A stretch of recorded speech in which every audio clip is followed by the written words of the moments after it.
세월은 흘러 무당파 조사 장산봉은 어느덧 90세가 되었다. 장산봉이 가장 아끼는 7제자 가운데 셋째인 유대암은 절강성 동쪽, 전단강 남한에 다다랐다. 유대암은 지금 장산봉의 90세 생신 축하잔치에 참석하기 위해서 무당산으로 향하는 길이었다. 연초에 장산봉은 유대암에게 양민을 학살하고 약탈하는 극악무도한 도적대가 강남 복건성 일대를 휩쓸고 다닌다고 하니 가서 그 도적대의 수계를 처단하라고 명했다. 당초 유대암이 스승의 명을 받고 무당산을 떠날 때는 넉넉히 열흘이면 충분하다고 생각했다. 그런데 도적대의 수계가 무당파에서 고수가 파견된다는 소문을 듣고 도망쳐 종적을 감춰버리는 바람에 유대암은 그 도적대의 수계를 추적하는데 2개월이 넘는 시간을 허비해야 했다. 결국 추적 끝에 임무를 완수하기는 했으나 스승의 90세 생신에 맞춰 무당산으로 복귀하려면 시간이 너무 촉박했다. 지금 유대암이 도착한 전단강 남한은 염전에서 소금을 생산하는 지역이었다. 국가에서 찻잎과 소금을 전매품으로 지정해서 극도로 무거운 세금을 부과하는 시절이었다. 그래서 일반 백성들은 바닷가에 살면서도 국가에서 판매하는 관염을 사먹지 못하고 암시장을 통해 불법으로 소금을 구했다. 그러다 보니 소금 밀매 상인들은 비밀결사 조직을 만들어 세력을 키웠다. 사람들은 소금 밀매꾼들을 영효라고 불렀다. 강남 지역에는 소금 밀매업자들이 만든 회사파라는 곳이 유명했다. 유대암은 저녁 무렵 암동진에 도착했으나 밤중에는 강을 건너줄 나룻배가 없어 하는 수 없이 조그마한 객점에서 하룻밤을 쉬게 되었다. 저녁밥을 먹고 일찌감치 침상에 누우려고 하는데 객점 앞마당이 소란스러웠다. 유대암이 문 밖으로 나가보니 20명이 넘는 여모 패거리였다. 그들은 하나같이 무공을 익힌 사람들로 소금 광주리를 떠매고 있었다. 모두 회사파 소속의 고수들인 것 같았다. 유대암은 다시 방으로 들어와 잠자리에 들었다. 그런데 한밤중에 이상한 소리가 들렸다. 옅은 잠에 빠졌던 유대암이 조용히 눈을 뜨고 소리에 귀를 기울였다.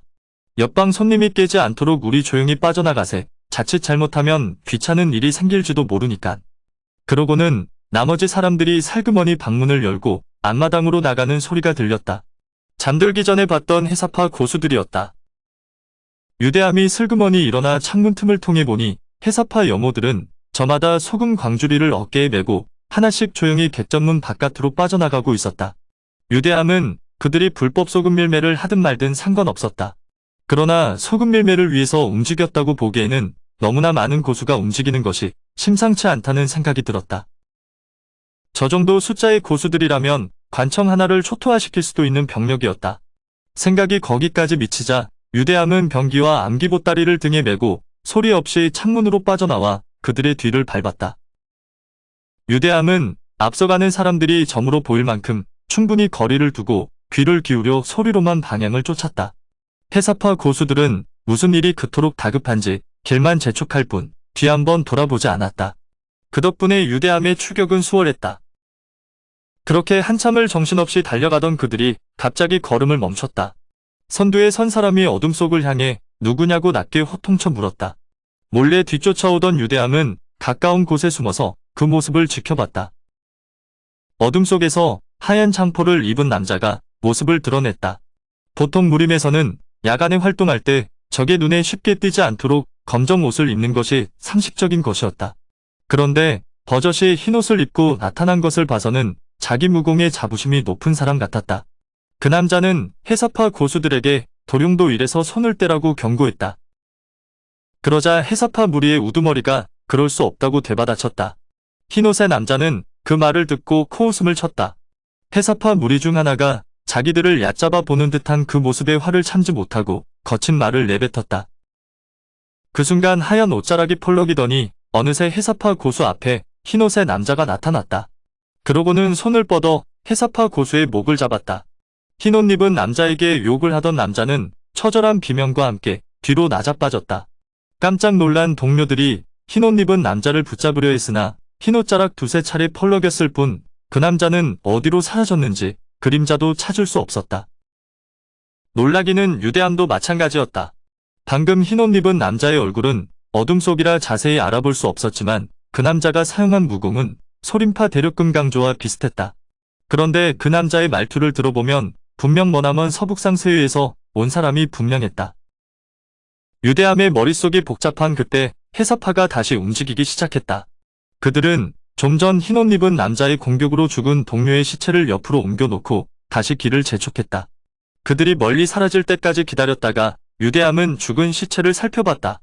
목젖 부위에 조그만 구멍 2개가 뚫려 있었다. 유대함은 자신이 어떤 큰일에 휘말릴 수도 있겠다고 생각하면서도 다시 해사파의 뒤를 쫓았다. 해사파 무리는 어떤 거대한 저택 앞에 멈춰섰다. 아마도 그들의 목표였던 것 같았다. 그들은 대나무 광주리를 내려놓더니 저마다 나무 주걱을 하나씩 꺼내들고 광주리 속에서 소금을 퍼내어 주변에 뿌리기 시작했다. 유대함은 귀한 소금을 흙바닥에 마구 뿌려대는 게 처음에는 이해가 되지 않았다. 하지만 그들이 소금 나달이 제 몸에 튈까봐 무척 조심하는 모습을 보고서야 그 이유를 짐작할 수 있었다. 아마도 지금 그들이 땅에 뿌리는 것은 독소금일 것이다. 유대함은 조용히 저택 뒤편으로 가서 담장을 가볍게 뛰어넘었다. 안으로 들어가서 보니 저택의 규모가 굉장했다. 건물이 4채로 이루어진 저택이었는데 건물 간의 공간도 엄청 넓은 대저택이었다. 유대함이 경계심을 돋우며 살펴보던 중에 굴뚝에서 시커먼 연기가 피어오르는 걸 봤다. 저택 한복판쯤 되어 보이는 대청 쪽에서 불길이 장작 타들어가는 소리가 요란하게 울려왔다. 유대함이 대청 안으로 들어가는 순간 갑자기 눈앞이 환해지더니 느닷없이 뜨거운 열기가 확 덮쳐왔다. 유대함은 즉시 걸음을 멈추고 안을 살펴봤다. 거기에는 단단한 화강암으로 쌓아 올린 거대한 화덕이 하나 있었다. 화덕 양 곁으로 3사람이 갈라서서 엄청나게 큰 풀무 손잡이를 하나씩 잡고 아궁이에 열심히 바람을 불어넣고 있었다. 그리고 화덕 위 불길이 치솟는 한가운데 길이 3첩 남짓한 대도한자루가 시커먼 몸뚱이를 맹렬한 불길 속에 떠맡겨둔 채 말없이 누워 있었다. 유대함이 서 있는 위치는 화덕에서 30척이나 떨어진 곳이었는데도 그 뜨거운 열기에 숨이 턱턱 막혀왔다.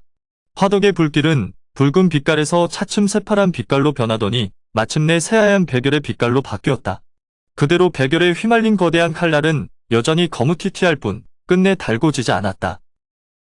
바로 그때 느닷없이 지붕 위에서 누군가 희대의 보도를 훼손하지 말라며 호통쳤다. 유대함은 그 목소리만으로도 그게 누군지 알 수 있었다. 바로 좀 전에 해사파 고수 하나의 목숨을 끄는 그 흰옷 입은 남자였다. 그 남자는 뒷짐을 진 채 화덕 쪽으로 갔다. 화덕에서 풀무질을 하던 3사람은 장백삼금이라 불리는 늙은이들이었다. 장백삼금은 흰옷 입은 남자를 보자 말대꾸 한 번 없이 바로 공격을 퍼부었다. 그러나 그들의 공격은 흰옷 입은 남자가 뒷짐을 풀지 않고 살짝 몸을 비트는 정도로도 피할 수 있을 만큼 허무했다. 장백삼금의 무공이 약한 것일까? 흰옷 입은 남자의 무공이 너무 강한 것일까? 유대함은 판단이 제대로 서지 않았다. 장백삼금 중 2사람의 협공 속으로 몸을 밀어 넣은 흰옷 입은 남자가 양손을 내뻗어 한 손에 한 명씩 붙잡았다. 그러자 2 늙은이의 손목뼈가 동시에 부러졌다. 나머지 한 명이 불집게를 찾아 들고 화덕 불길 속에서 대도를 끄집어냈다. 늙은이가 칼자루를 움켜잡는 순간 살이 타들어가는 소리와 함께 새하얀 연기가 피어올랐다. 그 자리에 있던 모든 사람들 코에 누린내가 확 들어왔다. 대도를 든 늙은이의 오른 손바닥은 불덩어리 같은 칼자루에 쩍 눌어붙고 말았다. 그래도 늙은이가 대도를 놓지 않고 번쩍 치켜들자 순간 몸이 뒤로 고꾸라질 듯이 휘청했다. 늙은이는 본능적으로 재빨리 왼손바닥으로 칼등을 떠받치고 나서야 겨우 중심을 잡고 바로 설 수 있었다. 칼의 무게가 얼마나 무거운지 알 수는 없으나 그냥 한 손만으로 쳐들지 못할 정도로 무거워 보였다. 허나 이렇게 되니 칼등을 떠받친 왼손바닥마저 살이 타들어갔다. 그걸 보자 흰옷 입은 남자가 늙은이의 뒷덜미를 덥석 움켜잡고는 늙은이와 칼을 한꺼번에 이글거리는 화덕으로 냅다 던져버렸다. 그때 유대함이 몸을 허공으로 날려 불구덩이 속으로 추락하는 늙은이의 상투를 움켜잡고 화덕 곁으로 사뿐히 내려섰다. 흰옷 입은 남자와 장백삼금도 일찍부터 유대함의 존재를 알아차리고는 있었다. 하지만 도룡도 일이 급해서 모르는 척하고 있었을 뿐이었다. 그런데 느닷없이 끼어든 유대함이 상승무공을 드러내자 모두가 놀랐다. 그리고 놀라기는 유대함도 마찬가지였다. 흰옷 입은 남자가 유대함이 사용한 무당파 경공인 재운종을 알아봤기 때문이었다. 당장 죽을 위기에 처한 사람을 살려놓기는 했지만 흰옷 입은 남자가 무당파의 무공을 알아보는 바람에 정체를 숨길 수 없게 된 유대함이었다. 흰옷 입은 남자는 회사파 고수를 죽일 당시에도 유대함이 숨어 있었다는 사실은 몰랐다. 유대함이 소림사 사람도 아니면서 어떻게 소림파 무공을 사용하느냐고 하자 흰옷 입은 남자가 놀랬다. 이로써 유대함은 거대한 사건에 휘말리게 되었다. 오늘의 영상은 여기까지입니다. 영상이 도움이 되셨다면 구독과 좋아요, 알람 설정 부탁드립니다. 시청해주셔서 감사합니다.